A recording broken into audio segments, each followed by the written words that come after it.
합니다. 우리 주님 반드시 다시 오시는 줄 믿으시기를 바랍니다. 우리 주님 다시 오신다고 믿으시는 분만 한번 아멘 합시다. 아멘. 이거는요, 우리 성결교단에서 빼놓을 수 없는 핵심 진리가 주님의 재림이거든요. 그래서 우리 성결교단의 전도 표저가 보면은 첫 번째가 중생입니다. 중생은 뭔지 알죠?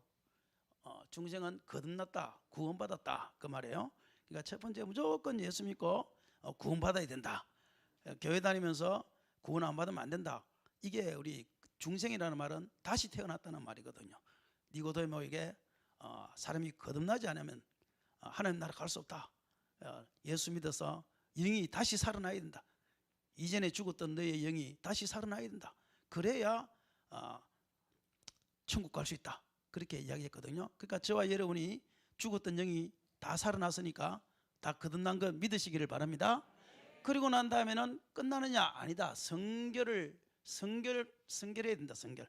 이 성결은 다른 그 장로교단하고 좀 성결이 달라요. 우리 성결교단의 성결은 뭐냐면 헌법에 이렇게 기록이 되어 있는데 성결은 성령 세례를 말함이니 이렇게 딱 못을 박았어요. 그러니까 내가 아무리 깨끗하게 살고 아무리 착하게 살고 내게 있는 모든 것으로 구제하고 내 몸을 불사르게 내어주고 그렇게 한다 할지라도 당신이 성령 세례를 받지 못하면 성결하지 못했다. 그걸 이야기하는 거예요. 장로교단하고 틀려요. 장로교단은 깨끗하게 살면 성결하게 살아야 된다 이렇게 이야기하는데 우리 성결교단은 성결의 출발점이 뭐냐? 성령 세례를 받음이다. 그러니까 성령 세례 안 받고 아무리 내가 깨끗하게 살아도 그거는 너의 명예를 위해서 한 거지 하나님하고 상관없다. 그래서 반드시 성결은 성령 세례를 받음을 말함이니 딱 했으니까 여기 있는 우리 모든 성도님들이 다 성령 세례 받아 성결하시고 거기서부터 성결이 출발인 거예요. 출발. 그래서 성령 충만해서 날마다 성결한 삶을 사시기를 주의 이름으로 축원합니다. 그 다음에 우리 성결교단의 표제가 뭐냐면은 신유입니다. 신유는 고침받는다는 말이에요. 병 고침받는다, 치료받는다. 그런데 이 신유에 있어서 성결교단이 말하는 신유는 꼭 육체의 질병만 고침받는 것을 이야기하는 건 아니에요. 심령의 질병도 고침받는 것, 가정의 문제도 고침받는 것, 사업체의 문제도 고침받는 것, 나의 모든 삶이 예수 안에서 치료받는 것, 그걸 신유라고 그러는 거예요. 그래서 우리가 잘못 알면 그것이 육체의 질병만 치료받는다고 생각하는데 그게 아니에요. 성결교단의 신유는 육체의 질병만 치료받는 게 아니고 나의 모든 삶이 하나님으로 인하여 회복되는 것, 그걸 신유라고 그러는 거예요. 그러니까 오늘 여기 있는 우리 모든 분들이 주님 안에서 성령 세례 받고 신유를 경험하시기를 바랍니다. 기도했더니 안 되던 것들이 하나님께서 실탈래가 풀어지듯이 실실 풀려나가는 역사가 생기는, 그걸 경험해야 그게 신유다 이 말이에요. 요셉이 종으로 팔려갔지만, 구덩이에 빠져 죽을 것 같았지만, 종으로 팔려갔지만, 감옥까지 갔지만, 그러나 하나님께서 결국은 그를 회복시켜서 국무 대신이 되게 하시는 것, 그래서 그의 마음속에 있는 모든 원한이 다 사라지잖아요. 그게 바로 뭐냐? 그게 신유란 말이에요. 신유. 요셉이 질병에 걸려서 아픈 적이 없어요. 그럼에도 불구하고 요셉은 신유를 체험한 거예요. 그게 무슨 신유냐? 자기의 삶의 신유를 체험한 거예요. 삶의 신유. 그러니까 여기 있는 우리 모두가 하나님 안에서 육체의 질병도 신유를 체험하시고 또 삶도 신유를 체험하시고 자녀들 모든 면에서 내가 하나님 앞에 기도했더니 하나님이 치료하셨다는 이 치유를 경험하는 우리 모두가 되시기를 주의 이름으로 축원합니다. 그 다음에 재림입니다. 재림은 주님 다시 오신다. 우리 방금 찬양, 그게 우리 성결교단에서 주장하는 이 재림입니다. 재림. 주님 반드시 다시 오신다. 초림의 주님은 십자가에 달려 돌아가시는 연약함으로 돌아가셨지만 재림의 주님은 만왕의 왕으로 다시 오신다. 그게 재림의 주님인데 우리 성결교단이 여기 혹시 장로교단 있으면 양해하고 들어주시기를 바랍니다. 또 장로교단 가면 또 장로교단 자기네들 잘하는 거 이야기하니까 우리 성결교단의 자랑이 뭐냐면 이 재림이 신앙인데, 이 재림신앙이요 장로교단하고 다른 게 있어요. 장로교단은요 이 뭐 신사참배 이런 문제에 있어서 뭐 신사참배 문제는 우리 성결교단도 자유롭지 않아요. 그런데 모든 교단이 신사참배 문제에 대해서는 자유롭지 않잖아요. 그런데 우리 성결교단이 그래도 마지막에 하나 잘한 게 뭔가 하면요 마지막에 재림, 이 중생, 성결, 신유, 재림이잖아요. 그러니까 요거는 일본하고 아무 상관없어요. 뭐 너희가 구원받았든지 말든지 일본하고 상관없잖아요. 그 다음에 너희가 성결한 삶을 살든지 성령 세례를 받든지 일본하고 아무 상관이 없어요. 너희가 치료함 받든지 고침을 받든지 뭐 일본하고 상관이 없어요. 근데 이 재림이 문제가 생긴 거예요. 왜냐하면 예수님께서는 이 다시 재림하실 때는 나귀 새끼를 타고 오는 게 아니라 만왕의 왕으로 오셔서 모든 심판주로 오시거든요. 왕 중의 왕으로 오시거든요. 모든 것을 다 심판하는데, 그러면 예수님이 다시 재림하실 때 일본 천황도 심판받냐? 이게 질문이 생긴 거예요. 문제가 받아요 안 받아요? 이게 학생들이네? 대학생들이에요? 오늘 학교 안 가세요? 이야, 나는 학교 가기 싫어서 땡땡이 친 적은 있어도 교회 가기 위해서 학교 안 간 적은 저는 없는 것 같아요. 확실히 너네들은 나보다 확실히 신앙이 좋아요. 야, 우리 박수 한번 치십시다. 감사합니다. 야, 내가 무슨 말 하다 근데 잊어버렸어요.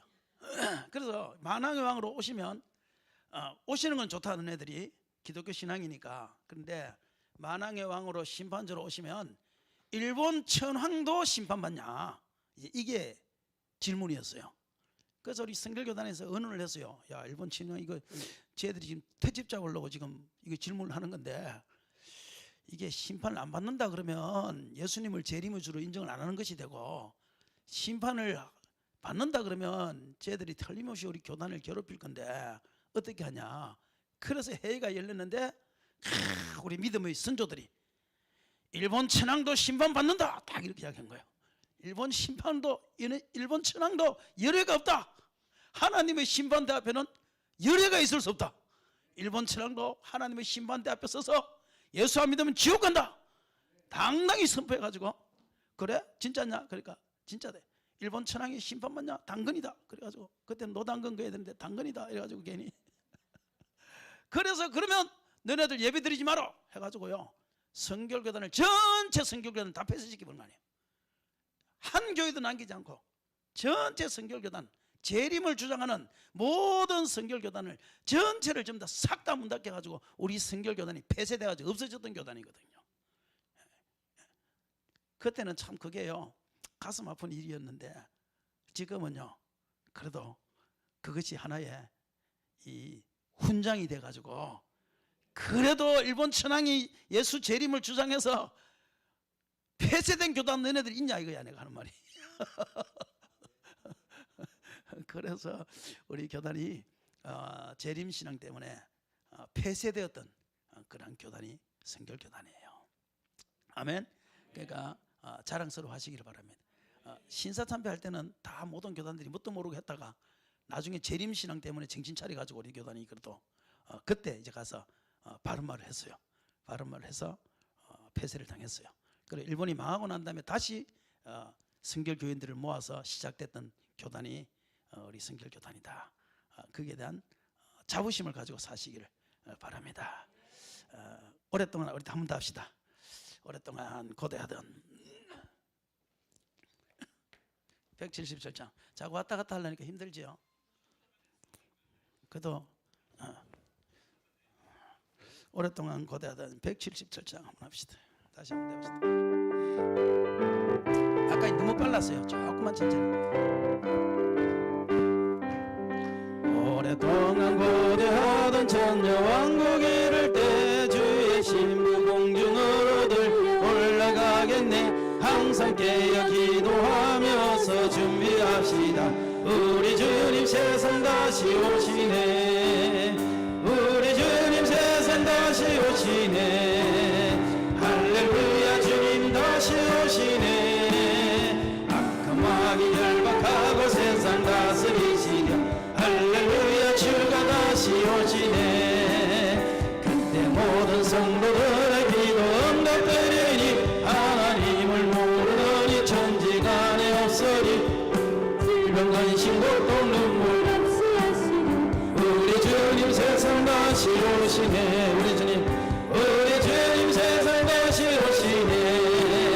할렐루야 주님 다시 오시네. 악한 마귀 결박하고 세상 다스리시며 할렐루야 주가 다시 오시네. 주의 부속함을 얻는 천만 성도 일주일 거룩한 산 시온성의 기쁨으로 모이리. 합동함과 인애로서 세상 다스리시려 우리 주님 세상 다시 오시네. 우리 주님 세상 다시 오시네. 할렐루야 주님 다시 오시네. 악한 마귀 결박하고 세상 다스리시려 할렐루야 주가 다시 오시네. 우리 주의 평화로운 전도와 권위를 때 이곳에는 죄와 고통 사망 없어지는데 천만 성도 간절하게 주를 고대하도다. 우리 주님 세상 다시 오시네. 아멘 아멘. 우리 주님 세상 다시 오시네. 할렐루야 주가 다시 오시네. 악한 마귀 결박하고 세상 다스리시며 할렐루야 주가 다시 오시네. 아멘. 우리의 신앙생활은 결국은 종착지는 뭐냐면 주님의 재림입니다. 그래서 주님의 재림의 마음을 갖고 살아야 되는데 주님의 재림에 대해서 성경에 이 다니엘서처럼 잘 기록하고 있는 것이 사실은 없어요. 이 다니엘서는 역사적 사건을 가지고 주님을 재림을 이야기하고 있거든요. 근데 주님의 재림을 이야기할 때 이 다니엘서가 교과서입니다. 교과서. 그러니까 가장 주님의 재림에 대해서 우리가 어떻게 살아야 될 것인가 이거에 대해서 주님도 말씀하시고 사도 바울도 말했지만 이 다니엘처럼 잘 표현해서 우리의 가슴을 뜨겁게 만드는 것은 사실은 잘 없다. 그런데 사람이 시대를 잘 타고나야 되잖아요. 저와 여러분은 지금 좋은 시대 타고 났잖아요. 세종대왕보다 더 좋은 시대인 거 아시죠? 세종대왕이 스타리아를 타봤을까요? 그 가마 그거 타고 다니기 되게 힘듭니다, 여러분. 그거 쉽지 않습니다. 가마 타고 심리만 가봐요. 엉덩이에 물집 생깁니다. 그 시대를 잘 타고나는 것이 복인데 우리는 정말 잘 좋은 시대를 타고났는데 이 다니엘은요 정말 불행한 시대에 태어났어요. 왜냐하면 이사야 선지자, 예레미야 선지자 모든 선지자들이요 이야기하기를 이렇게 이야기해요. 야 회개해라. 회개하고 주님 앞에 돌아가지 않으면 우리나라 망해. 그러니까 빨리 회개해. 이렇게 말하면서도 불구하고 듣지를 않는 거예요. 듣지를 않으니까 바벨론이 쳐들어오니까 우리가 바벨론을 한번 이겨보자. 애굽하고 손잡아서 이겨보자. 이러다가 이사야 선지자고 예레미야 선지자가 하나님이 환상을 보여줘요. 망하는 거를. 안 돼. 회개하지 않았기 때문에 안 돼. 이렇게 말해주는데도 이 사람들은 듣지를 않는 거예요. 그래서 애굽하고 손잡아서 이겨보지. 뭐 다른 나라하고 손잡아서 이겨보지. 그래서 바벨론이 쳐들어왔는데 이 예레미야하고 이사야가 나라가 앞으로 어떻게 망할 것을 보고 차라리 항복해라. 항복하면 비참하게 망하지는 않는다. 그렇게 이야기하는데도 끝까지 안 듣게 됩니다. 그래가지고 이 바벨론이라는 나라가 예루살렘까지 쳐들어와서 그 이스라엘의 성벽을 다 둘러싸서 2년에서 3년을 그 더운 열대야에 항복을 안 하니까 2년에서 3년을 그곳에서 둘러싸서 전쟁을 치르게 되는 거예요. 그리고 이 예루살렘을 함락할 때 이 병사들이요 감정이 얼마나 폭발을 했겠어요. 한번 생각해봐요. 2년 동안 항복을 안 해가지고 그 바깥에서 그 뜨거운 열대야에서 먹지도 못하고 고생을 했으니까 성벽을 무너뜨리고 딱 들어왔을 때 그 복수가요 처참하리만큼 복수를 하게 됩니다. 그게 예레미야 애가에서 예레미야가 봤던 상황이거든요. 그래서 예레미야가 눈물 흘려서 기도하잖아요. 제발 그 상황만 안 벌어지기를. 그런데 정말 비참하게 그곳에서 이 망하고 포로로 잡혀가게 되는데, 그때 포로로 잡혀갔던 사람이 에스겔하고 다니엘하고 이런 사람들인 거예요. 특별히 이 에스겔, 다니엘, 사드락, 메삭, 아벳노고 이런 사람은 하나님 앞에 철저하게 신앙을 가서도 지킵니다. 그래서 하나님의 뜻을 따라서 나는 왕이 주는 진미를 먹지 않는다 뜻을 정해서 하나님 앞에서 포로로 잡혀갔음에도 불구하고 자기의 뜻을 딱 정해서 살아가는 거예요. 그러니까 우리가 어떤 상황, 어떤 환경 속에 있더라도 하나님 앞에 뜻을 정하시기를 바랍니다. 그리고 바벨론 문화와 섞이지 않는 거예요. 세상 문화와 섞이지 않는 거예요. 세속적 문화와 섞이지 않는 거예요. 그리고 뜻을 정해서 세상과 섞이지 않고 하나님 앞에 하루에 3번씩 시간을 정해놓고 기도를 하는 이 놀라운 일을 이 사람들이 해가는 거예요. 그런데 뜻을 정하고 하나님 앞에 뜻을 정하고 세상에 물들지 않고 하나님을 바라보고 사는 사람은요, 처음에는 힘들어도 반드시 주님께서는 기회를 주십니다. 기회. 뜻을 정하여 정말 하나님을 바라보고 사는 사람은 언젠가는 기회가 와요. 기회가 옵니다. 그러니까 여기 있는 우리 학생들이나 우리 모든 힘들고 어려운 사람들이요, 뜻을 굽히지 말고 하나님만 바라보십시오. 반드시 기회는 온다. 기회는 온다. 하나님은 누구에게나 반드시 기회를 주세요. 기회를. 이번이 기회가 되시기를 바랍니다. 이번에 여러분이 딱 뜻을 정하고 나왔을 때 이제 1년 동안에 하나님께서 어떻게 역사하시는가를 내가 주목하여 볼 수 있는 기회가 되시기를 바랍니다. 반드시 기회를 주시더라고. 하나님의 기회를. 하나님 기회를. 내가 한내교회를 만난 것이 기회일 수도 있어요. 그때 정말 처참한 상황에서 만났잖아요. 그때 권사님들 보면서 집사님들 보면서 제주도 왔을 때 생각지도 않았을 때 왔잖아요. 생각지도 않았을 때. 그때 하나님께서 그때 저녁에 집회를 하면서 내가 이 설교하는 법을, 제가 부흥회하는 법을 그때 내가 배운 거 아닙니까? 그 이전에 내가 뭐 부흥회를 해봤겠어요? 그 이전에 설교를 20분 이상 해봤겠어요? 우리 교회에서는 설교해봐야 20분 아닙니까? 해봤겠어요? 또 사람들 모아놓고 내가 막 대중 집회를 해봤겠어요? 우리 교회 뭐 3명 앉혀놓고 뭐 대중 집회를 어떻게 합니까? 그런데 한내교회가 그때 와가지고 낮에 전도하고 저녁에 집회할 때 목사님이 저보고 설교하라 그래가지고, 그래가지고 그때 어차피 뭐 우리 교회 아니고 뭐 시험 들든지 말든지 나하고 상관없다. 그래가지고 막 눈을 감고 그냥 막 눈에 안 보이는 사람이 그거 안 보이는 사람이 제일 무서운 거 아시죠? 그러니까 막 내가 부흥회를 오면은 내 때문에 시험 들면 골치 아프잖아요. 그런데 뭐 내가 온 것도 아니고 우리 교회 찾아온 거니까 뭐 시험이 들든지 말든지 그냥 막 눈을 감고 그냥 막 냈다 막 질렀는데 그게요 은혜가 돼가지고 그래서 부흥회는 이렇게 하는 거구나.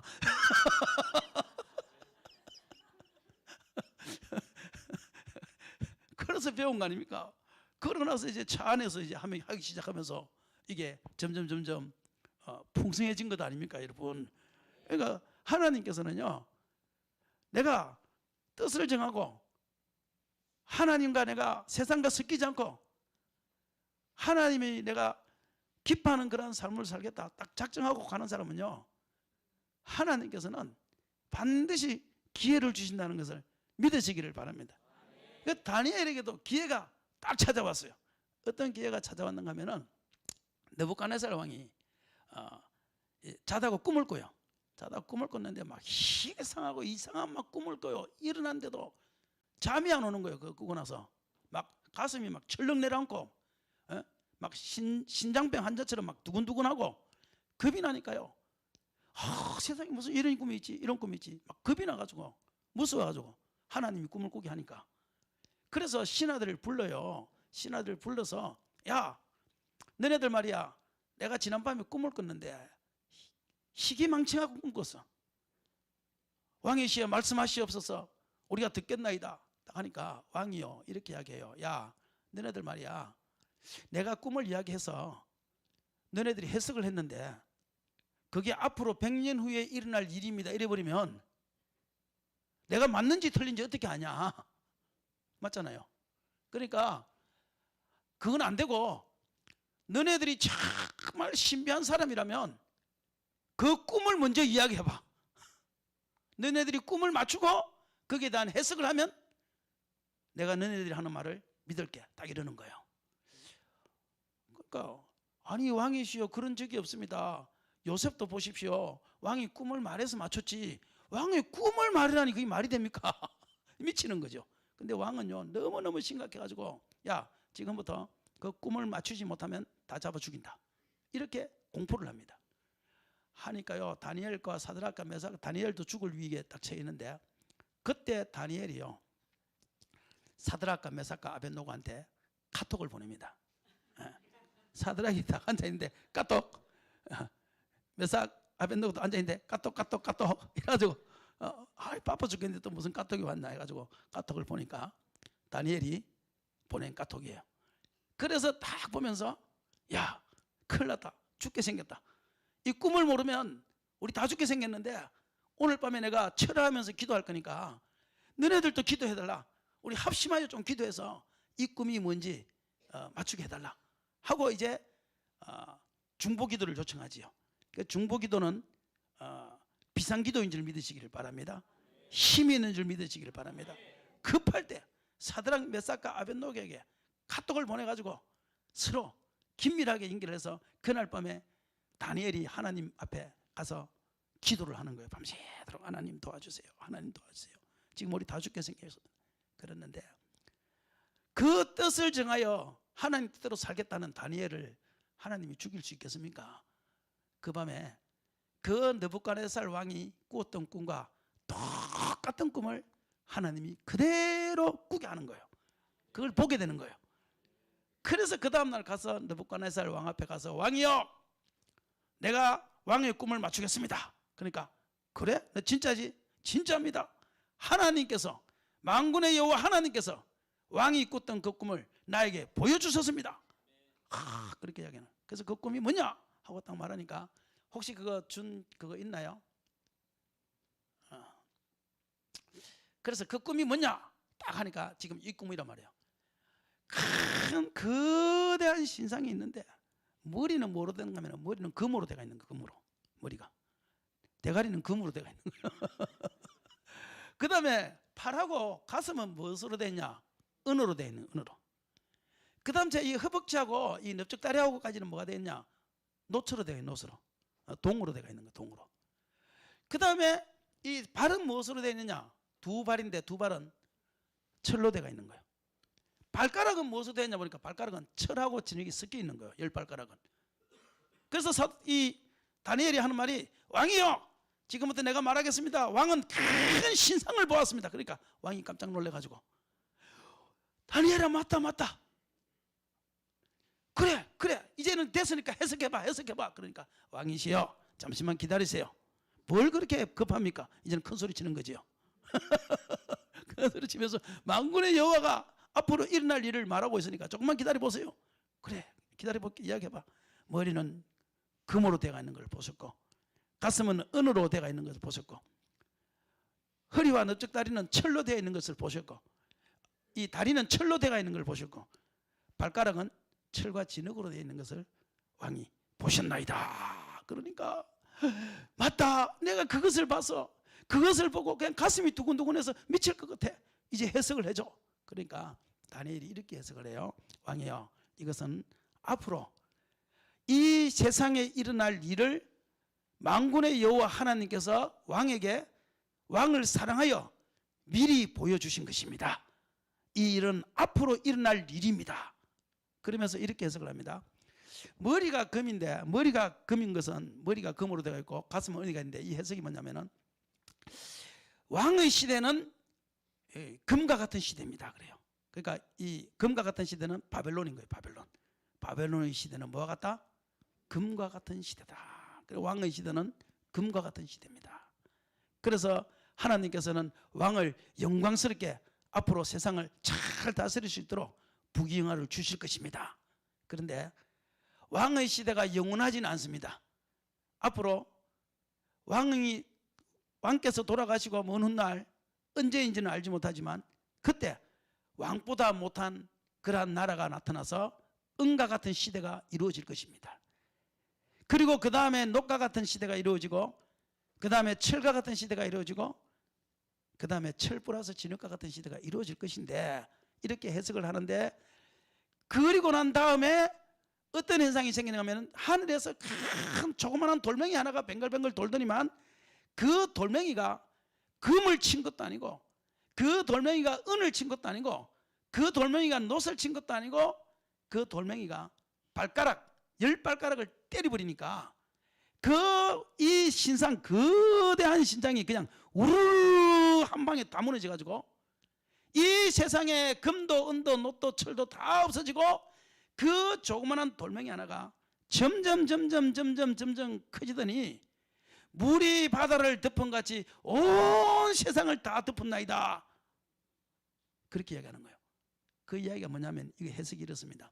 금은 뭐냐면 바벨론이에요. 바벨론이면 금은 뭐라고요? 바벨론. 지금 이스라엘 백성이 바벨론에게 포로를 잡았어요. 여러분, 성경이 얼마나 대단한 책인지 여러분 아셔야 됩니다.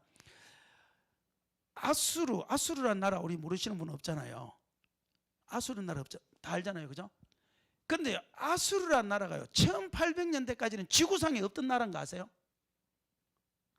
우리는 다 아수르 성경에서 하도 읽어가지고 아수르 아는데, 이 지구상에 1800년대까지는 어떤 역사책에도 어떤 기록에도 아수르란 나라, 니느웨라는 나라 자체가 없었습니다. 여러분, 1800년대까지는. 모든 인류의 역사학자들이 뭐라고 했는가 하면 이랬습니다. 야, 성경은 가짜야. 왜 가짜야? 야, 세상 역사에 니느웨라는 이름은 한 줄도 안 나와. 한 줄도.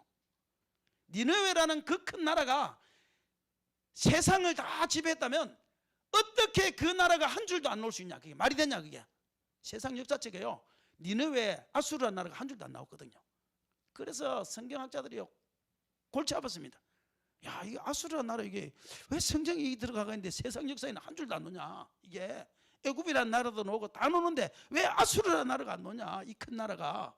그래가지고요, 고민을 하고 갈등을 했습니다. 그런데 그 중에 1800년대에 그때까지는 성경 가짜다, 없는 나라가 만들어지지 않느냐, 그러니까 만들어낸 이야기다. 그러다가 1800년대에 성경학자, 고고학자 한 명이요, 성경책을 보면서 아수르라는 나라가 성경이 있었으면 진짜 있은 거지, 세상 역사가 없어도 있은 거지.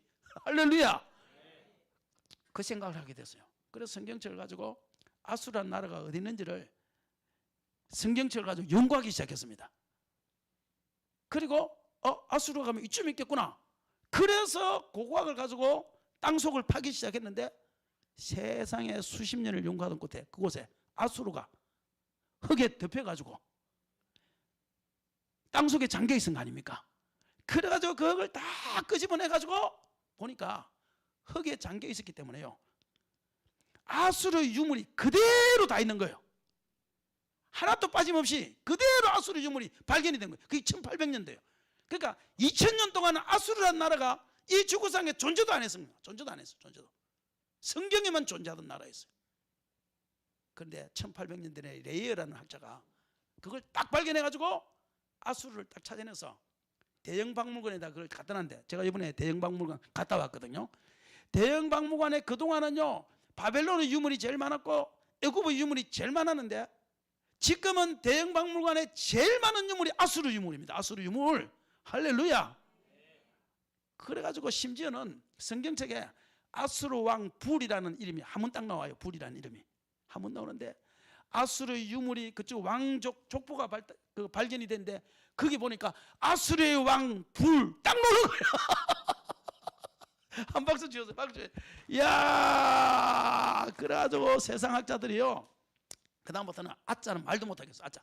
예? 아야, 그럼 아라는 말 하지 마. 아라는 말 하지 마.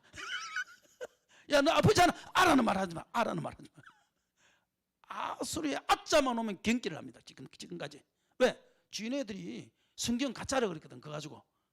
그런데 아수르 유물이 지금 대형 박물관에 가장 많은 유물이 되어버렸거든요. 성경은 신기한 책이거든요. 그런데 이것도 마찬가지예요. 하나님께서요, 다니엘을 통해서 얼마만큼 성경의 역사가 정확한 것을, 지금 우리는요, 이게 이루어진 시대거든요. 그렇지만 지금 다니엘이 말하는 시대는 바벨론 시대입니다. 저 머리 시대입니다. 머리 시대. 바벨론 시대에 이미 말을 했어요. 이렇게 이야기합니다. 왕의 시대는 끝날 것입니다. 왕의 시대가 끝나면 은혜의 시대가 오는데, 그게 뭐냐면 메대와 파사입니다. 메드와 페르시아입니다. 끝나고 나면 녹과 같은 시대가 오는데 그것이 헬라 시대입니다. 근데 헬라 시대는요, 더 놀라운 사실은 뭐냐면 헬라 시대는요, 헬라 왕이라는 이름까지 노는 거 아십니까 여러분? 다니엘서에 헬라 왕이라는 이름까지 딱 나와 있습니다. 앞으로 노서의 시대가 오는데 헬라 왕이 앞으로 세상을 지휘할 겁니다. 딱 이름까지 나와요. 그리고 그 다음에 철이라 그러는데 그는 고레케 역사를 보면, 역사적으로 보면 철의 시대는 뭐냐? 로마 시대입니다. 그리고 지금은 무슨 시대냐? 그래서 바벨론도 망하고 페르시아도 망하고 헬라도 망하고 로마도 망하고 다 망하고 열 발가락의 시대가 왔는데 지금 저와 여러분이 살고 있는 시대가 열 발가락 시대다 이 말이에요. 그래서 열 발가락이 열왕이라 그래서 세상은요, 열왕이 누굴까 이게 관심이 많았거든요. 그런데 뭐 이시 유럽 공동체다 뭐다 이렇게 이야기하면서 틀렸단 말이에요. 틀렸단 말이에요. 근데 이걸 우리가 아셔야 돼요. 역사가 지금 떨어지지 않았잖아요. 그죠? 금의 시대, 그 다음에 메데 페르시아의 시대, 그 다음에 헬라의 시대, 그 다음에 로마의 시대, 그 다음에 철 플러스 진흙의 시대라면 지금 저와 여러분이 살고 있는 이 시대가 철 플러스 진흙의 시대라는 사실을 기억해야 될 것입니다. 여러분, 우리는 지금 마지막 시대를 살고 있다. 말세의 시대를 살고 있다. 다만 마지막 하늘에서 돌이 떨어지는 주님이 오는 재림하는 그것이 언제인가 이것만 남아있는 시대지, 지금 저와 여러분이 주님의 재림의 시대, 마지막 종말의 시대, 얼마 있지 않으면 주님이 오실 그 마지막 시대를 저와 여러분이 살고 있다는 것을 항상 인식하셔야 됩니다. 더 이상 다른 시대는 없습니다. 여러분, 주님은 이제 곧 오실 마지막 시대다라는 거, 이거 기억해야 됩니다. 그러면 여기서 지금 우리가 바벨론도 당하고 메데 페르시아도 망하고 헬라도 망하고 로마도 망했는데, 그러면 여기서 우리가 기억해야 될 것이 뭐냐면, 그러면 주님이 오시는 시대가 우리가 이게 뭐가 중요하냐, 이것이 중요한데요. 자, 한번 보세요. 바벨론 시대라는 것은 요한계시록 17장 18장에 가면 마지막 시대에 바벨론 무너졌다 큰 성 바벨론이라 할 정도로, 바벨론이라는 것은 큰 영광의 시대를 이야기하는 큰 영광의 시대. 그러니까 우리가 바벨론이 야 무너져서, 이 말은 무슨 말인가 하면은 너네들이 영광의 도처에서 살지 마라, 지금 그 말하는 거예요. 영광. 예? 우리는요 세상에 살면서 너무 영광의 도처에서 삽니다. 세상 영광 바라보고 삽니다. 예? 바벨론이라는 나라가 얼마나 영광이었는데, 그 성벽을 샀는데요, 제가 인터넷 찾아보니까 성벽의 이 폭이요 30m래요. 30m. 지금 30m면요 9층 아닙니까? 9층 높이가. 성벽이 얼마나 두꺼운가 하면 30m의 넓이로 두껍다는 거예요. 그만큼 영광, 그러면 바벨론의 영광인 거예요. 그런데 중요한 거는 바벨론의 영광이 무너졌다는 것입니다. 주님께서 우리에게 이렇게 이야기합니다. 영광 바라보고 사지 마라. 그 다음에 나오는 것이 뭐냐면, 바벨론을 뭐로 비유하는가 하면 사자인데 날개 달린 사자로 비유하거든요. 그러니까 틀림없이 바벨론은 영광입니다. 모든 세상의 영광의 도처에 있으면 무너진다. 주님 그거 이야기하는 거예요. 두 번째는 뭐냐? 메데와 페르시아인데 그거는 곰으로 비유합니다. 곰으로. 이 곰은 뭐냐면은 소유거든요. 소유. 그래서 소유욕에 빠지면 안 된다라는 걸 이야기하는 거예요. 소유욕에 빠져서 있으면 무너진다. 우리가 너무 내 것이라는 그 소유욕에 빠지지 마시기를 바랍니다. 세 번째는 뭐냐? 헬라는 표범이거든요. 표범은 이 알렉산더 장군인데, 알렉산더 장군은 야망을 이야기합니다. 야망. 굉장한 야망이었습니다. 알렉산더 장군이요, 제가 책을 읽어보니까요, 얼마나 이 사람이 대단한가 하면 23살에 임금이 돼요. 23살에 임금이 되는데, 그 아버지가 누군가 하면 그 아버지가 빌립보예요. 빌립보. 그 빌립보 성이 있잖아요. 우리가 성경에 나오는 빌립보가 알렉산더 아버지의 이름이에요. 그 아버지가 빌립보를 만드는 거예요. 자기 이름을 따서. 그래가지고 자기 아버지가 빌립보인데, 이 알렉산더가 23살에 왕이 되면서 이렇게 얘기해요. 23살에 20살에 왕이 되면서 자기가 이렇게 얘기해요. 내가 이 세상을 전부 다 내가 정복을 하겠다. 야망을 가져요. 근데 야망을 가지는데요, 엄청난 재산을 가지고 있었거든요. 그런데 자기가 3만 명의 정예부대를 모집을 해요. 3만 명의 정예부대를. 3만 명의 정예부대를 모집해가지고 그 애들한테 자기 전 재산을 다 나눠줘 버립니다. 나눠주면서 왕이 자기 전 재산을 3만 명의 정예부대를 기르면서 다 나눠주는데 그러면 왕은 돈이 없어서 어떻게 합니까? 하고 신하들이 물으니까 그 정예부대들 앞에서 이렇게 이야기해요. 앞으로 이 세상을 다 정복하면 이 세상에 있는 금이 다 내 것이 될 건데 내가 무슨 돈이 필요하냐? 대단하지요? 20살짜리가 너 몇 살이냐? 너 10살이 지금 뭐 하고 있냐? 근데 요즘 애들은 그러더라고. 목사님 저는 꿈이 있어요. 그래요. 그래 얘는 꿈이 뭐냐 그러니까 저는 재벌 2세가 되는 게 꿈이에요. 이러더라고. 그래, 그럼 열심히 하면 되지. 그러니까 아니 우리 아버지가 열심히 일해서 재벌이 돼야 되는데 그래야 내가 재벌 2세가 되는데 우리 아버지가 도대체 재벌 될 생각을 안 하고 그런 꿈은 아니지. 그래가지고 알렉산더가요 다 나눠주니까 그러면 장군은 왕은 돈이 없어서 어떻게 합니까? 그러니까 내가 이 세상을 다 정복하면 이것이 전부 다 내 돈인데 내가 무슨 뭐 돈이 필요하냐 이러니까 신하들이요 그 말을 듣고 야, 이 양반은 대단한 사람이다. 그래서 병사들이 다시 월급을 돌려줬다고 그래요. 나중에 전 세계를 지배하거든. 그때 더 많이 달라고. 3만 명이 저 페르시아를 헬라가 페르시아를 공격하잖아요. 3만 명이 페르시아를 공격하는데 페르시아가 그때 몇 명이면 80만이에요. 80만. 3대 80만이야. 3만 대 80만 명. 여러분 3명하고 80명하고 싸워도 3명이 됩니까 그게? 그런데 3만 명이요 80만 명인 페르시아를 공격하러 간 거예요. 예? 세상에. 그래가지고 저 표범이라고 해놨는데 네 장군 날개가 4개거든요. 그 다니엘서 보면 4장군을 데리고 가요. 4명의 장군을. 4명의 장군을 데려가서 페르시아를 공격을 하는데 페르시아를 쑥대밭에 다 만들어버려요. 페르시아가 항복을 합니다. 3만 명한테 80만 명이. 항복을 하니까 그 다음부터는요. 모든 나라들이 그냥 와서 항복을 다 해버려요. 다 해버려요. 그래서 인도까지 갔다 그래요. 인도까지 가서 딱 가니까 왕이 그냥 자기 나라를 다 바쳐버려요. 근데 한번 보세요. 마차를 타고 돌아오다가 이렇게 이야기했다고 그래요. 야, 내가 23살에 전 세계를 다 차지하여 이제는 전쟁할 나라가 없으니 내가 무슨 재미로 살고. 야, 세상에요. 23살짜리가 전 세계를 다 지배해서 살 재미가 없대요. 야, 나도 좀 그렇게 살아봐서. 그런데 마차를 타고 인도에서 헬라로 돌아오다가 내가 전 세계를 다 지배했으니 이제 무슨 재미로 살고 그런 말이 나온과 동시에 오다가요 마차 안에서 죽어버렸어요. 한번 그거를 챙겨보지도 못하고 한번 그거를 맛보지도 못하고 전쟁만 하다가 오면서 마차 안에서 죽어버렸다니까요. 코로나 걸려가지고 죽어버렸어요. 여러분 야망을 가지고 사시는 분들 있나요? 알렉산더의 야망도요 허무합니다. 무너집니다. 별것 아닙니다 여러분. 그러니까 영광에 취해서 살아봐야 또 소유욕에 취해서 살아봐야 야망에 취해서 살아봐야 로마처럼 권력에 취해서 살아봐야 주님께서 이 말씀을 하실 때 뭐라고 하냐면 다 무너져. 그거 너 거 아니야.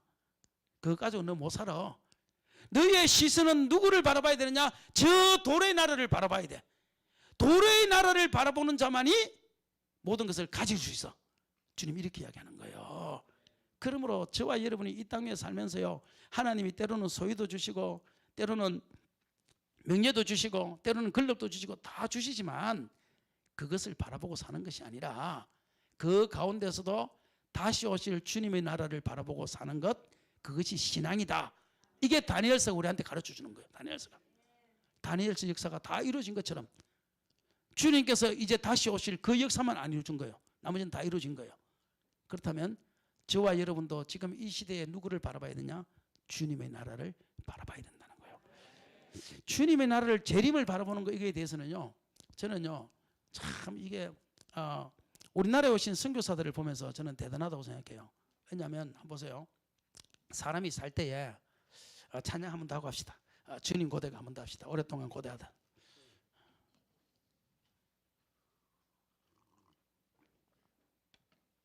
(177장입니다) 오랫동안 고대하던 한번 더 하고 합시다.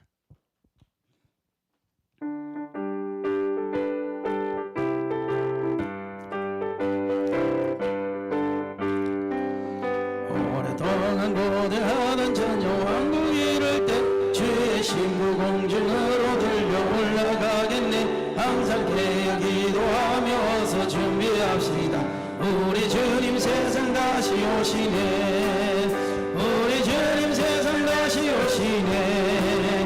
할렐루야 주님 다시 오시네. 악한 마귀 결박하고 세상 다스리시려. 할렐루야 주가 다시 오시네. 그때 모든 성도들의 기도 응답되리니 하나님을 모르는 이 천지간에 없으니 모든 질병 근심 고통 눈물 없게 하시려. 우리 주님 세상 다시 오시네. 우리 주님 세상 다시 오시네. 할렐루야 주님 다시 오시네. 악한 마귀 결박하고 세상 다스리시려. 할렐루야 주가 다시 오시네. 주의 구속함을 얻는 천만 성도 일제히 거룩한 산 시온성의 기쁨으로 모이리. 화평함과 인애로서 세상 다스리시려. 우리 주님 세상 다시 오시네. 우리 주님 세상 다시 오시네. 할렐루야 주님 다시 오시네. 악한 마귀 결박하고 세상 다스리시려. 할렐루야 주가 다시 오시네. 우리 주의 평화로운 천녀왕국 이룰 때 그곳에는 죄와 고통 사망 없어지겠네. 천만 성도 간절하게 주를 고대하도다. 우리 주님 세상 다시 오시네. 우리 주님 세상 다시 오시네. 할렐루야 주님 다시 오시네. 악한 마귀 결박하고 세상 다스리시려 할렐루야 주가 다시 오시네. 아멘. 여러분, 우리가 사람이 본능이라는 게 있잖아요. 본능이라는 것은 더 잘 먹고 싶잖아요. 더 잘 입고 싶잖아요. 더 잘 살고 싶잖아요. 맞죠? 내가 30평짜리 아파트 살다가 10평짜리 가서 살고 싶은 사람 혹시 있나요? 없어요. 우리 자녀들이 1년에 1억을 벌었는데 1년에 1,000만 원만 벌었으면 좋겠어. 그곳에 갈 사람이 있나요? 없습니다. 모든 사람은요, 본능이라는 것이 더 잘 먹고 더 잘 입고 더 잘 살고 더 편안하고 그걸 추구하여 가는 것이 사람의 본능이거든요. 모든 사람이 그걸 요구합니다. 그게 다른 말로 하면 영광을 요구하고 소유를 요구하고 권력을 요구하고 야망을 가지고 사는 것, 그게 모든 사람의 본능이거든요. 그러니까 바벨론도 그렇게 했고 메데 파사도 그렇게 했고 헬라도 그렇게 했고 로마도 그렇게 한 것 아니겠습니까? 그런데요, 세상의 선교사들을, 이 사람들은요, 한번 보십시오. 우리나라에 올 때에 1885년도에 언더드와 아펜젤러가 우리나라 올 때요, 우리나라는 어디에 붙어 있는지도 미국 사람들이 몰랐어요.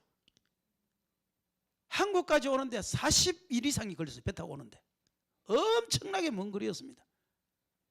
그런데 그 당시에 우리 연세대 세브란스 병원을 선교사들이 만들고 그 온 사람들이 보면요, 그곳에서 다 의사들이었습니다.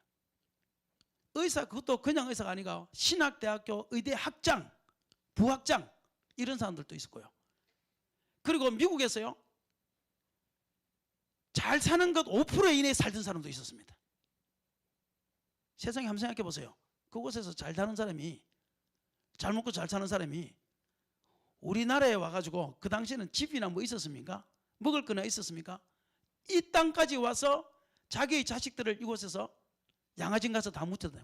그 당시에 우리 한국에요, 그 당시에 전염병 때문에 죽는 사람이 1년에 20만이었어요. 20만. 1년에 20만이었습니다. 선교사들 자녀들이 전염병 때문에 죽은 사람이요, 양아진에 가보면 선교사들보다 더 많아요. 누가 그 일을 하고 싶습니까? 한번 생각해 보세요. 그 당시에 조선에 있던 사람이 미국 가서 살고 싶지, 미국에서 그렇게 잘 살던 사람이 조선에 와서 자기 아들을 땅에 묻고 그렇게 못 먹고 못 살고 싶은 사람 누가 있겠습니까?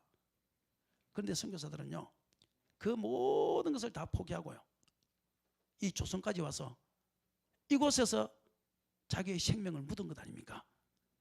그럴 때 언더우드가 왔더니 이렇게 이야기했다고 그래요. 언더우드가 올 때, 언더우드는 처음에 조선에 오려고 생각도 없습니다.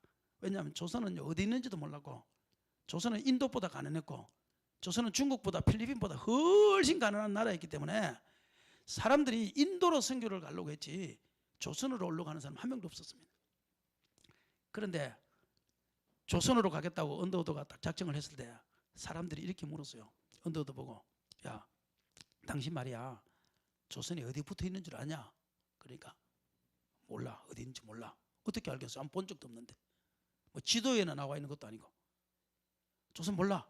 그러면 너 조선 사람이 무엇을 먹는 줄 알아? 몰라. 사람이 못 먹는 거 먹으면 어떻게 할래? 그것도 할 수 없이 뭐. 너 조선 사람들이 그러면 어떻게 사는 줄 아냐? 몰라. 무엇을 먹는지도 모르고 조선 말도 모르고 어떻게 사는지도 모르고 어딘지도 모르는데 너 왜 조선에 가려고 하냐? 그렇게 물었어요. 물으니까 언더우드가 하는 말이 이렇게 하겠어요. 야, 나 말이야, 조선이 어딘지도 모르고 어떻게 사는지도 모르고 무엇을 먹는지도 모르고 내가 가면 얼마만큼 고생하는지도 나 몰라. 그걸 모르는데 왜 가냐? 그러니까 나 한 가지 알아. 몰라는데 저 조선에 가면 하나님이 사랑하는 죽어가는 영혼이 1천만이 있어. 하나님이 사랑하는 죽어가는 영혼이 1천만 명이 있어. 나 그래서 조선 갈 거야. 선교사들이 그렇게 해서 조선에 온 거예요. 대단하지 않습니까, 여러분? 저 같으면요, 죽었다 깨어나도 저는 못해요. 그걸 보면 정말 선교사들하는 것은 대단하다는 것을. 사람의 본능은 더 좋은 데로 가야죠. 더 잘 먹는 데로 가야죠. 더 살기 좋은 나라로 가야죠. 그게 사람의 본능인데 그 모든 본능을 다 억제하고 도래의 나라 하나 바라보면서 주님 다시 오시 그 주님의 나라에 별처럼 내가 빛나리라 그거 하나 바라보고 영광도 포기하고 소유도 포기하고 야망도 포기하고 자기가 되고 싶었던 모든 것을 다 내려놓고 조선이라는 땅에 와서 자기의 자녀들을 양아지에 묻었던 사람들이 우리 한국에 왔던 선교사들입니다. 여러분, 사람이 할 수 없는 거예요. 주님의 나라를 바라보지 않고는 할 수 없는 것이 이 일이었던 거예요. 그래서 지금도 우리도 선교사들 막 가잖아요. 왜? 그때 받았던 은혜 때문에. 그리고 우리 한국에 와서 그분들이 신학교를 만들어서 목사님들이 생겨났잖아요. 주기철 목사님, 손양호 목사님, 생겨났. 그런데요, 신사참배라는 게 생겨났죠. 그때 신사참배할 때요, 신사를 향해서 절을 하도록 하는데 그때 절하지 않으면 감옥에 가두고 온갖 이 고문을 다 당하는데 그 당시에 최봉석이라는 목사님이 계셨어요. 우리가 잘 아는 대로 최근능이라고 말해요. 예수천당 불신지옥, 예수천당 불신지옥 이렇게 외쳤던 그 최봉석이라는 최근능이라는 그 목사님이 계세요. 일제시대에. 그런데 신사참배 해야지 하니까 이분이 나이가 드셨는데 못해 이랬어요. 나는 하나님 외에 다른 신을 섬길 수 없어. 다니엘도 못했어. 사드락 메삭 아베느고도 못했어. 불 속에 들어가서 죽어서 난 죽어도 그거 못해. 그렇게 이야기했어요. 그러니까 감옥에 쳐넣은 거예요. 감옥에다가 쳐넣었는데요, 세상에 고문을 해도 안 되고, 고문해도 최봉석 목사님은 예수 친당 그랬다고 그러잖아요. 때리면 예수 친당, 때리면 불신지옥, 때리면 예수 친당, 때리면 불신지옥. 그 때리는 사람들이 그것 때문에 그 소리 듣기 싫어서 못 때렸다고 그러는 일화도 있어요. 그런데 마지막에 이분이 나이도 들고 그러니까 꼬셨어요. 꼬시면서 뭐라고 하는가 하면 이렇게 이야기했어요. 야, 당신 말이야, 나이도 많고 얼마나 힘드냐. 나도 힘들고 당신도 힘들지 않냐. 그러면 이렇게 하자. 차를 타고 이렇게 저 신사가 있는데 신사를 지나가면 그냥 차 안에서 내려서 그곳에다 말고 차 안에서 그냥 한번 이렇게 고개만 까딱해. 그러면 우리가 신사참배행구로 인정해 줄게.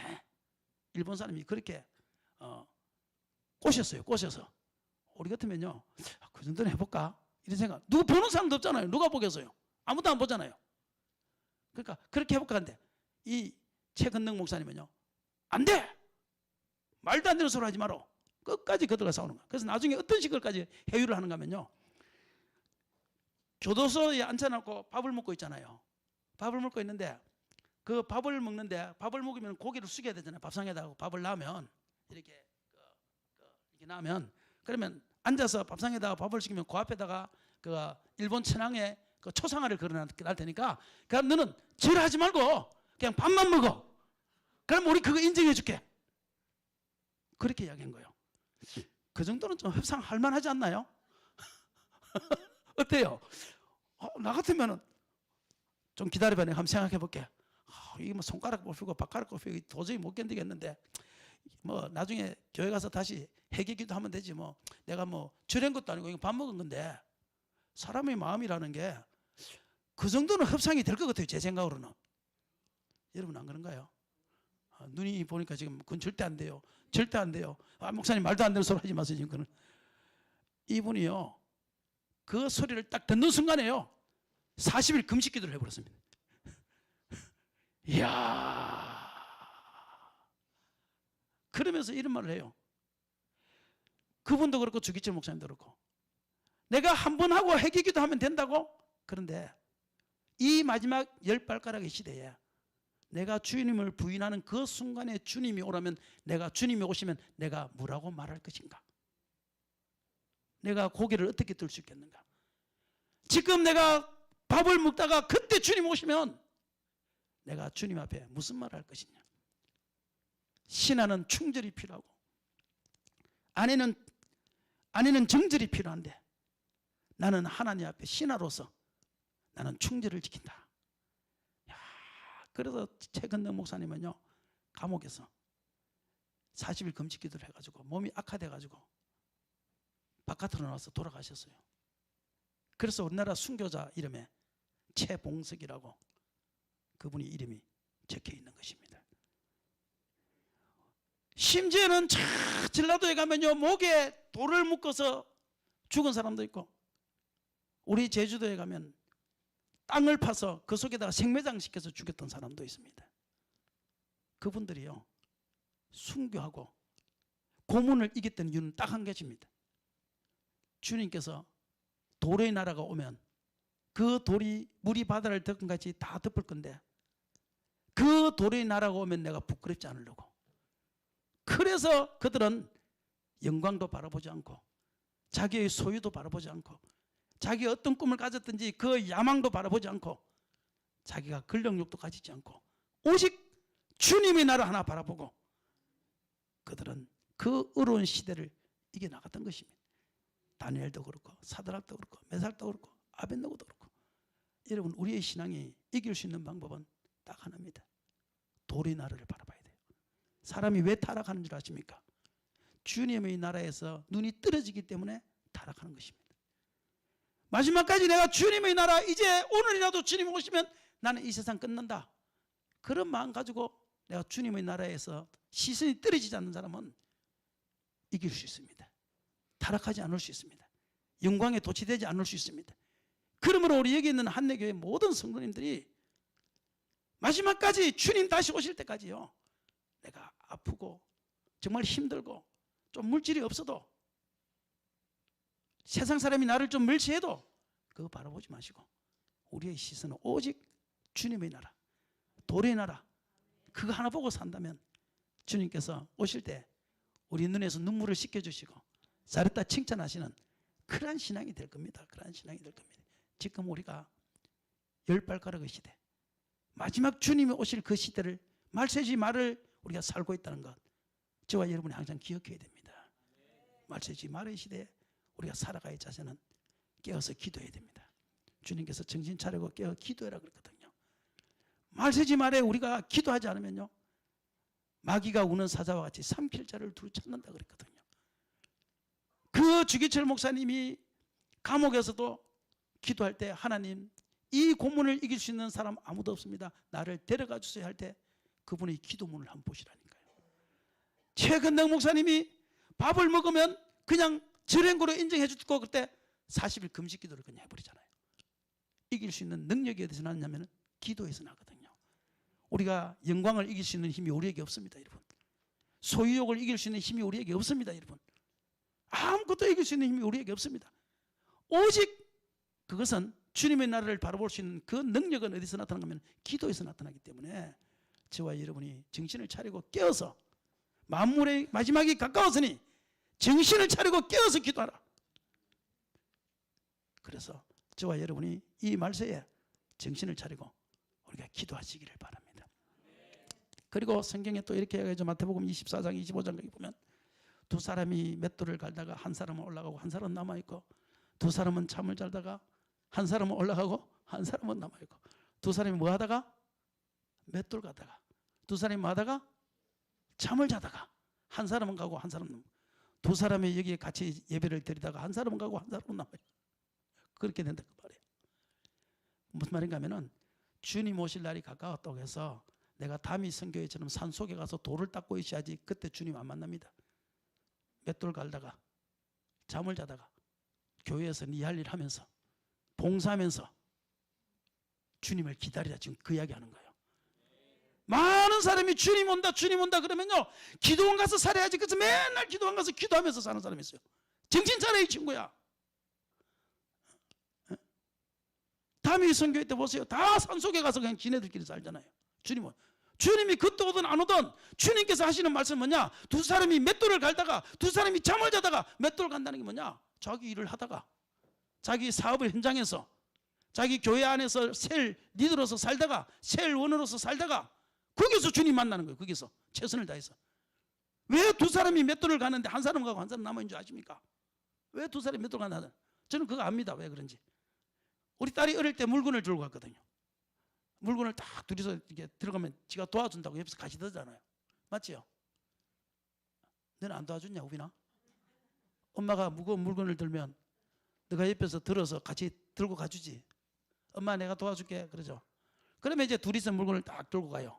그렇죠? 그러면 애가 힘들다고 엄마 몰래 살짝 손을 놔요. 애가. 그러면 물건을 들고 가요 안 가요? 가져요 안 가요? 아니 애가 놨는데, 애가 손을 놨는데 물건이 턱 떨어져요? 아니면 그냥 들고 그대로 가져요? 100% 그냥 가집니다. 애는 돕는 신용만 하는 거지. 그렇지 않습니까? 그런데 애가 도와줄게 하고 들었는데 엄마가 허벅지가 가려워서 끓는다고 나오면 이게 가집니까 안 가집니까? 안 가집니다. 두 사람이 맷돌을 가는데 열심히 하는, 정말 최선을 다해서 하는 사람은요, 그 한 사람이 없어도 돌아가요. 그런데 그냥 신용만 하는 사람은 그 한 사람이 딱 낫는 순간 제자리예요. 무슨 말인지 아시죠? 우리의 삶 속에서 두 사람이 맷돌을 갈다가 우리의 삶 속에서 신용만 하지 말고 최선을 다해서 해라. 내 삶을 자리에서 최선을 다해서 해라. 그러면 하나님이 네가 그 일을 하는 그 직전에 주님이 도로의 나라가 임재할 때 너는 데려간다. 네가 잠을 자도 상관없다. 그 시간에 밤 12시라도 상관없고 새벽 1시라도 상관없다. 잠을 자느냐 아니냐가 중요한 것이 아니라 네가 깨어서 기도하고 열심히 주의 일을 하고 너의 삶 속에서 하나님의 영광을 위해서 삶을 살아가면 네가 혹시라도 그때 잠자는 시간에 온다 할지라도 그 자리에서 데려간다. 걱정하지 마라. 그 말 하는 거예요, 주님이요. 그러므로 오늘 저와 여러분이 절대 주님의 재림을 바라본다 그러고 쓸데없는 짓을 하지 마세요. 제발 좀. 에? 안 데려가 그 사람은. 오히려 내 삶의 현장에서, 내 셀 구역에서 최선을 다할 때, 너가 교회 예배드리는 이곳에서 최선을 다할 때 그때 하나님이 당신을 데려간다. 지금 그 말하는 거예요. 그 말하는 거. 여기 우리 한내교회는 정신을 차리고 깨어서 기도합시다. 그리고 이곳에서 맡겨진 그 일들에서 최선을 다해서 하시면 오늘 밤에 주님 온다 할지라도, 이곳에 있다 할지라도, 나 기도원에 없는데 어떻게 하면 이곳에 있다 할지라도 상관없습니다. 오히려 기도원에 있는 그것들 안 들어갑니다. 오히려 무슨 문제가 있어서 가는 건 모르겠지만 늘 그것 때문에 주님 재림삼 한다고 그곳에 와서 기다리는 것들을 하나님 왜 들어가겠습니까? 너 뭐 하다 왔냐? 나 옛날에 그런 사람 한번 봤거든요. 막 영적인 은사도 있고 뭐도 있고 자기는 막 선교사로 나갈 거래요. 그래서 내가 그러냐고. 그러니까 그 지금 뭐 하고 있냐 그러니까 지금 식당에서 그냥 뭐 누구 일을 좀 도와주고 있대요. 그럼 교회는 어디 다니냐니까 교회는 이제 선교사로 나갈 거라 자기가 지금 못 다니고 있대요. 그래서 그런 게 어딨냐? 갈 때 가더라도 지금 하다가 가야지. 교사라도 해야지. 내가 막 이야기했거든요. 아니다. 자기는 언제 갈지 모르기 때문에 그 갈 날을 기다리고 있대. 문을 열어주기를. 나중에 7년인가 8년인가 만났는데 그때도 그 짓 하고 있더라고. 아이고 아이고 나카무라처럼 생겨가지고 진짜 주님 재림 기다리는 마음이 그게 아니라니까요. 주님을 재림을 기다리는 두 가지 자세는 깨어서 기도하는 자세, 두 가지는 내 삶의 현장에서 교회에서 내가 최선을 다해서 내가 살고 있으면, 하나님의 사랑을 가지고 살고 있으면 영광에 접붙임 안 하고 소유에 접붙임 안 하고 내게 있는 것으로 하나님을 섬기면 그때 내가 너를 들어간다. 주님 그 말을 하기 때문에 우리는 그렇게 삽시다. 저도 하나님 위해서 막 그렇게 크게 열심히 못 살아요. 그냥 삶을 위해서 주어진 그거에서. 이번에도 제가 어느 기자가 이제 제주도 인터뷰하러 왔어요. 그 백석 측에 이제 기자가 이렇게 저를 기사에 넣고 싶다고 인터뷰를 하러 왔어요. 그 인터뷰를 다 하고 한 2시간 반을 인터뷰했어요. 많이 했죠. 왜 2시간 반 했냐니까 이 장관이 내 이야기를 듣다가 은혜를 받아가지고 앞에서 좀 더 이야기해 주세요. 좀 더 이야기해 주세요. 그래가지고 자꾸 설교를 또 하니까 그래서 거기 다 끝하고 아멘 아멘 하고 있어가지고 2시간 반이 걸렸어요. 기사는 한 페이지밖에 안 되는데 그러면서 자기 문제를 또 이야기해요. 내가 참 이런 문제가 있는데 어떻게 하고 그런 문제 있을 때 이렇게 그래서 2시간 반 동안 인터뷰를 했는데 그분이 마지막 질문이 저보고 이거예요. 마지막 질문은 뭐냐면 목사님 앞으로 어떤 계획을 가지고 살고 있습니까? 이러더라고요. 저보고요. 난 계획 없는데요. 내가 여기까지 왔는데도 아무 계획이 없었고 하나님 인도하신 대로 그냥 걸어왔더니만 여기까지 왔는데 내가 지금 무슨 계획이 있겠습니까? 하나님이 하루 그러는 그 길을 따라서 나는 계속 꾸준히 가다가 주님 만날 겁니다. 그 이야기를 했어요. 이렇게 살든 저렇게 살든 저와 여러분이 교회 안에서 주님 재림 바라보면서 살아야 된다 이 말이에요. 저는 작년에 우리 교회 카페를 만들기 위해서 1층에 무릎 아픈 사람들 되게 많고 이러다 보니까 계단 올라오는 게 너무 불쌍해요. 우리 성도들이. 그래서 무릎 아프거나 다리 이렇게 다친 사람들이 있으면 그냥 1층에서 예배드리게 하자. 그래서 1층 우리 가게를 제가 이제 임대를 하게 됐어요. 임대를 하면서 이제 옆에 있는 주차장까지도 이제 100평하고 이렇게 다 임대를 하게 됐어요. 근데요, 그 두 가지 돈이요, 얼마나 많이 드는가 하면은 우리 교회 건물 1년 연세는 400만 원밖에 안 하는데 그거 두 개가요, 1,300이 약 1,300. 와, 배보다 배꼽이 더 커요, 이게. 그래서 이 해야 되나 말아야 되나 막 갈등을 제가 했었어요. 갈등을 하다가 작년에 그냥 아이고 내가 돈 있는가 찾아보자 해가지고 그냥 뭡니까 그거 주택부금 이게 그 있잖아요. 왜 나이 들어서 그 주택 하는 거가 10만 원씩 넣고 있거든요. 한 10년 넣었어요. 한 10년. 와, 그거 보니까 돈이 있는 거예요. 그리고 또 그 연금 또 이렇게 넣고 있는 거 있잖아요. 그 우체국에 연금 보험. 그거는데 그 대출을 다 하려고 하니까 그게 대출이 또 한 몇백이 나오더라고. 2번 생각도 안 하고 제가 다 해약을 했습니다. 다 해약을 해서 그거 임대를 해버렸어요. 그냥 제가. 대단하지 않습니까? 저를 좀 존경하는 눈치를 좀 봐주시기를 바랍니다. 그래서 내가 우리 성도 보고 이래서요. 그 하나를 해약하고 나서 그 주택연금 기금 그거 해약하고 나서 이랬어요. 우리 주차장도 저거 우리가 빌려야 되는데 나에게는 아직까지 우체국 연금 대출권이 한 개 더 남아 있습니다. 그래서 내가 그래서 작년에 이제 그거하고 빌리니까 교회가요 갑자기 큰 교회가 돼버렸어요. 건물을 지하 1층, 2층 다 쓰죠. 주차장 100평 쓰죠. 그러니까 갑자기 다른 사람들이 오더니만 다른 교회에서 오더니만 목사님 교회가 왜 이렇게 크냐고. 저는요 지금도 저 혼자 잘 먹고 살려면 저는 잘 먹고 살 수 있습니다, 여러분. 저는 지금도 마찬가지예요. 우리 교회 선교 헌금을 가지고 우리는 선교를 못해요. 우리는 전체적인 재정을 가지고 선교를 하지 선교 헌금 몇 푼 되겠어요? 사람 숫자가 적으니까. 에? 그런데 그 많은 선교를 우리가 할 수 있는 이유가 뭐냐면요, 전 지금도 제 생각이 있어요. 내가 나중에는 모르겠지만 아직까지는 내가 젊은데 내가 주님의 나라를 위해서 좀 더 바라보면서 소유욕, 나중에 나이 좀 들면 그게 좀 집착할 수 있겠지만 내가 그 기자한테도 그 이야기했어요. 아직까지는 아니다. 나는 아직까지는 주님의 나라에 덧붙여서 내 소유를 모으는 것보다는 주님을 위해서 쓰고 싶다. 그렇게 이야기했어요. 그러니까 하나님께서 지금까지 여기까지 나는요 조영래 목사님이 한 번 더 오라 그래서 깜짝 놀랐어요. 세상에요. 와, 이게 쉽지 않잖아요. 그 작은 교회에서 이 큰 교회에 1년에 2번이나 부흥이 온다는 게 깜짝 놀랐어요. 저는요. 이런 축복을 하나님께서 왜 주시냐? 물론 축복이죠. 그거는요. 물론 조영래 목사님한테 감사드리고 여러분들한테 다 감사드리는 거는 지금 생략하고, 이런 축복을 왜 주느냐 하면요, 저는 그거라고 생각해요. 제가 아직까지는 제가 도로의 나라에서 눈이 안 떨어졌다. 주님의 나라 도로의 나라에서는 눈이 안 떨어졌다. 그거라고 생각해요. 모든 역사가 다 무너지고 주님의 나라가 온 세상에 물이 덮음 같이 온 세상에 가득할 날이 그때 주님께서 재림하실 때 그렇게 이루어질 건데, 그때 내가 주님 앞에 갔을 때 그래도 조금은 할 말이 있어야 될 거 아니에요. 조금은. 그러니까 저와 여러분이 이 세상을 살면서 어차피 이제 주님 오실 때가 가까웠다 생각하시면 너무 저게 집착하지 마시고 세상 것에 뜻을 정하여 세상과 섞이지 말고 하나님 앞에서 깨어 기도하는 일에 최선을 다하시고 또 교회 안에서 봉사하는 일에 최선을 다하셔서 주님의 나라에 그 돌멩이에 하나의 접붙임이 된다면 그것이 나중에 주님 오실 때 우리에게 큰 영광이 될 것이다. 선교사들은 모든 것을 포기하고도 왔는데, 그렇지 않습니까? 그 좋은 환경을 다 포기하고도 왔는데, 최근덕 목사님이나 주기철 목사님 이런 사람은 고문까지 당하면서 목숨까지 버려가면서도 도의 나라를 바라봤는데, 우리는 그렇게 해라는 거 아니잖아요. 그냥 기도하세요. 그냥 교회 봉사하세요. 우리는 그거잖아요.